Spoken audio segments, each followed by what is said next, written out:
അരുണ, എങ്ങനെയുണ്ടായിരുന്നു അരുണയുടെ ആ ക്ലാസിക്കൽ, ഒരു സെമി ക്ലാസിക്കൽ പെർഫോമൻസ്? എങ്ങനെ പാടി? കുഴപ്പമുണ്ടായിരുന്നില്ല. എന്താണ് ഓർക്കസ്ട്ര നോക്കി ചിരിക്കണൊക്കെ ഉണ്ട്, എന്താണ് കാര്യം? ഒന്നുമില്ല. ഒന്ന് നമുക്ക് ജഡ്ജസിനോട് ചോദിക്കാം. അപ്പൊ ഉണ്ണിയേട്ടാ, നല്ലൊരു അറ്റംപ്റ്റ് ആയിരുന്നു അരുണ. അത് ഇത്രയും ടഫായിട്ടുള്ള ഒരു സോങ് എടുക്കാനുള്ള പ്രചോദനം എന്തായിരുന്നു? ഇഷ്ടമുള്ള പാട്ടാണ്, സ്വന്തം സെലക്ഷൻ ആണ്. ഞാനും അമ്മയും കൂടെ. നല്ലൊരു അറ്റംപ്റ്റ് ആയിരുന്നു അരുണ. ഇനി ഡിഫക്ട്സ് എന്തൊക്കെയാന്ന് പറയാം. ഫസ്റ്റ് ഹമ്മിങ് തുടങ്ങിയത് ഫസ്റ്റ് 2 ഫ്രേസസ് നന്നായിരുന്നു. 3rd ഫ്രേസിലാണ് കുറച്ചൊന്ന് സ്ലിപ്പായി. അത് കറക്റ്റായിട്ട് വന്നിട്ട് ലാൻഡ് ചെയ്തില്ല. അത് അരുണയ്ക്ക് തന്നെ മനസ്സിലായിണ്ടാവും അല്ലേ? അതെന്താ, അത് പ്രാക്ടീസ് ചെയ്തപ്പോൾ കിട്ടിയിരുന്നോ? കുഴപ്പമുണ്ടായിരുന്നില്ല. 3rd ഫ്രേസ് വന്നപ്പോൾ സ്ലിപ്പായി. പിന്നെ ആ നീർമൊഴി എന്ന് എപ്പോൾ പാടുന്ന സമയത്തും അത് കറക്റ്റായിട്ട് സീറ്റായിരുന്നില്ല ആ സംഭവം. അപ്പോൾ അത് ഒന്നുകൂടി പെർഫെക്ഷൻ ആക്കിയായിരുന്നു എന്ന് തോന്നി എനിക്ക്. ദെൻ അനുപല്ലവി ചരണമൊന്നും വലിയ കുഴപ്പമുണ്ടായിരുന്നില്ല. കുറച്ച് ചരണം വളരെ ഫ്ലോലെസ് ആയിരുന്നു എന്ന് പറയാം.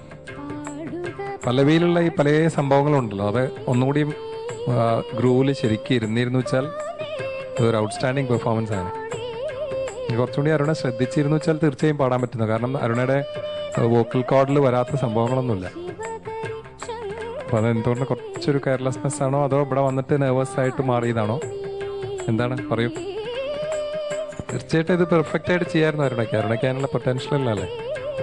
അപ്പോൾ ആ സ്ലിപ്പായ സംഗതീസൊക്കെയാണ് കുറച്ചൊരു അഭംഗിയായിട്ട് തോന്നിയത് എനിക്ക്. അപ്പോൾ അതും കൂടി ഒന്നുകൂടി പെർഫെക്ഷൻ കൊണ്ടുവന്നാൽ കൂടുതൽ നന്നാവും. Okay, all the best. Thank you so much. Sreevalsan sir, Aruna അസലായി പാടി. അരുണയുടെ ശരീരം ഈ എസ്പെഷ്യലി ഭൃഗ ഓറിയന്റഡ് ആണ്. എന്ന് വെച്ചാൽ എക്സ്ട്രീം സ്പീഡിലും എന്താ പറയുക, വളരെ അനായാസം പിന്നെ പറക്കണ രീതിയിലുള്ള സംഗതികൾ പാടാൻ കഴിവുള്ള ഒരു കുട്ടിയാണ്.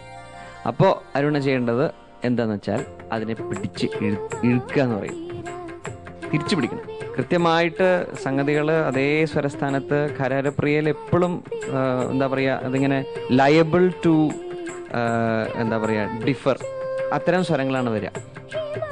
അപ്പോൾ അതിനെ പിടിച്ചു നിർത്തി നമ്മൾ കൃത്യമായിട്ട് അതിനെ പ്ലേസ് ചെയ്യാൻ നമ്മൾ പഠിക്കണം. ഇതിപ്പോൾ അരുണ ഇങ്ങനെ ഒരു അന്തം വിട്ട് പാടുക, അത് പാടില്ല. അപ്പോൾ അതിനെ ഒന്ന് റെസ്ട്രിക്റ്റ് ചെയ്യുക, മ്യൂസിക്കലാക്കി കൊണ്ടുവരിക. അതിപ്പോൾ ചില കാര്യങ്ങൾ മ്യൂസിക്കൽ അല്ലാണ്ടാവുള്ളൂ. ഞാൻ മ്യൂസിക്കൽ എന്ന് പറഞ്ഞപ്പോൾ പാട്ടിനകത്തും ഒരു പാട്ടുണ്ടല്ലോ, പാട്ടിനകത്തുള്ളൊരു മ്യൂസിക് ഉണ്ട്, ഒരു എസെൻസ് എന്ന് പറഞ്ഞിട്ടൊരു അത് വരുന്നുണ്ടായിരുന്നില്ല ഈ സംഗതികൾ പാടുമ്പോൾ. ബാക്കിയെല്ലാം പെർഫെക്റ്റ് ആണ്, ബാക്കിയെല്ലാം. അപ്പം അത് ഒന്നുമില്ല. അരുണെ സംബന്ധിച്ച് വളരെ എളുപ്പമാണ്. ഒന്ന് മനസ്സിരുത്തി അത് പ്രാക്ടീസ് ചെയ്ത് അതിനെ നമ്മുടെ എന്താ പറയുക കയ്യിലേക്ക് കൊണ്ടുവരിക. പിന്നെ അത് ഈ ആസ്പെക്ട്. പിന്നെ ഒരു സ്വരം ഇടയ്ക്ക് ചരണത്തിന് തൊട്ട് മുമ്പ് ഒരു സ്വരം പാടിയില്ലേ,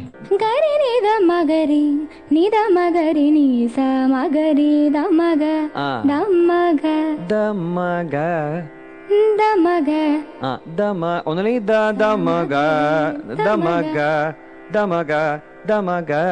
അതാണ് എന്റെ സ്വരം. സാരില്ല, അപ്പൊ പാട്ടില്, സിനിമയിലത്തെ പാട്ടിൽ അങ്ങനെ ആവണമെന്നില്ല, പക്ഷെ കറക്റ്റായിട്ട് ആ ഗ പിടിക്കണം കേട്ടോ. അത് മാത്രമേ എനിക്ക് അങ്ങനെ തോന്നിയുള്ളൂ. സാധാരണക്കാരെ കൊണ്ട് പാടാൻ പറ്റാത്തൊരു പാട്ടാണ് അപ്പോൾ പാടിയത്. അത് യാതൊരു സംശയമില്ല, വളരെ നല്ലൊരു ശ്ലാഘനീയമായിട്ടുള്ളൊരു കാര്യം തന്നെ. All the very best. Thank you so much. Manjari. Hi Aruna. വളരെ ചുരുക്കം പേർക്ക് മാത്രമേ ഇത്തരത്തിലൊരു പാട്ട് ഹാൻഡിൽ ചെയ്യാൻ പറ്റുള്ളൂ. And Aruna, this is A very good attempt എന്ന് തന്നെ പറയാം. അസലായിട്ട് പാടാൻ അരുണ നല്ലോണം ശ്രമിച്ചിട്ടുണ്ട്.